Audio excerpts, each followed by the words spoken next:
Bonjour à tous frères et sœurs, aujourd'hui on se retrouve pour une nouvelle vidéo. On va donc parler d'une doctrine de l'Église romaine concernant l'avenir des morts. Cette doctrine, c'est le purgatoire. Voici ce qu'ils enseignent. Ceux qui meurent dans la grâce et l'amitié de Dieu mais imparfaitement purifiés, bien qu'assurés de leur salut éternel, souffrent après leur mort d'une purification afin d'obtenir la sainteté nécessaire pour entrer dans la joie du ciel. On va donc regarder si cette doctrine trouve un fondement scripturaire à l'image des chrétiens de Bérée. Le purgatoire est une doctrine qui trouve sa source en 1439 lors du concile de Florence.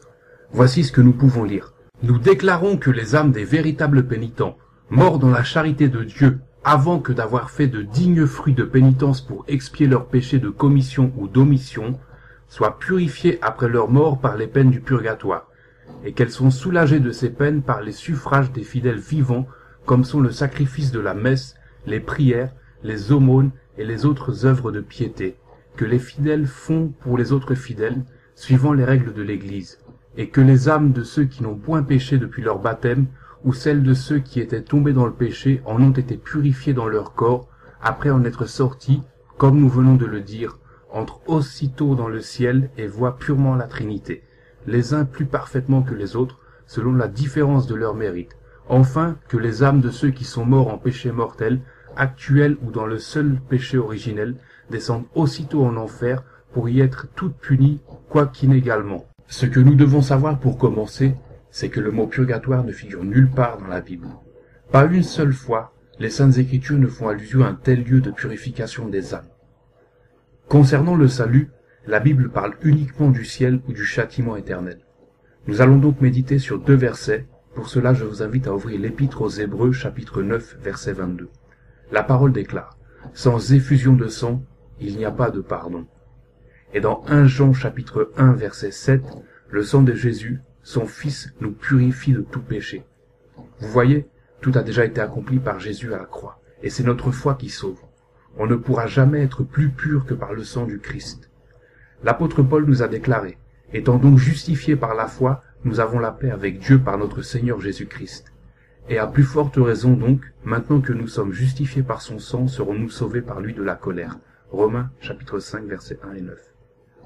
Justifié signifie être rendu juste aux yeux de Dieu et être délivré de la condamnation. Comment est-on justifié? Ce n'est pas par un long séjour dans le purgatoire, mais par la foi en la vertu rédemptrice du sacrifice de Jésus sur la croix.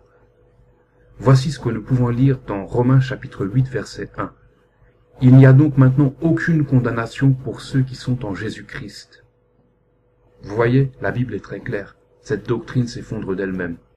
On va donc méditer sur quelques versets. Pour cela, je vous invite à ouvrir l'Évangile selon Luc, chapitre 23, versets 32 à 43. Voici ce que la parole dit. On conduisait en même temps deux malfaiteurs qui devaient être mis à mort avec Jésus. Lorsqu'ils furent arrivés au lieu appelé Crâne, ils le crucifièrent là, ainsi que les deux malfaiteurs, l'un à droite, l'autre à gauche.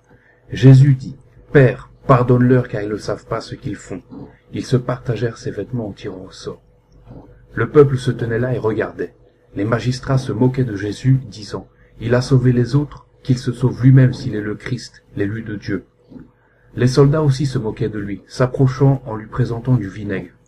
Ils disaient, « Si tu es le roi des Juifs, sauve-toi toi-même. » Il y avait au-dessus de lui cette inscription, « Celui-ci est le roi des Juifs. » L'un des malfaiteurs crucifiés l'injuriait, disant, « N'es-tu pas le Christ? Sauve-toi toi-même et sauve-nous. » Mais l'autre le reprenait et disait, « Ne crains-tu pas Dieu, toi qui subis la même condamnation? Pour nous c'est justice, car nous recevons ce qu'ont mérité nos crimes, mais celui-là n'a rien fait de mal. » Et il dit à Jésus, « Souviens-toi de moi quand tu viendras dans ton règne. » Jésus lui répondit, « Je te le dis en vérité, aujourd'hui tu seras avec moi dans le paradis. » Jésus ne lui a pas dit, « Tu vas d'abord aller au purgatoire pour purifier ton âme et après tu seras au paradis. » Il lui a clairement dit, « Aujourd'hui tu seras avec moi dans le paradis. » Ça montre clairement que cette doctrine n'a aucun fondement scriptural, car si un brigand qui a commis plusieurs crimes est sauvé par sa foi, alors n'importe quel pécheur qui a foi en sacrifice du Christ est également sauvé par sa foi. Alors, quelles observations on peut faire? Cette fausse doctrine, elle est malsaine pour trois raisons. La première est que, comme on a pu le voir, elle n'a aucun fondement scriptural.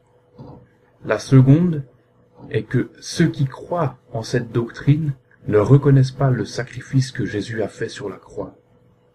Et enfin, la troisième est que, comme on a pu le voir, cette doctrine décourage le pécheur d'avoir une vraie repentance et une relation réelle et personnelle avec Jésus-Christ. Pourquoi?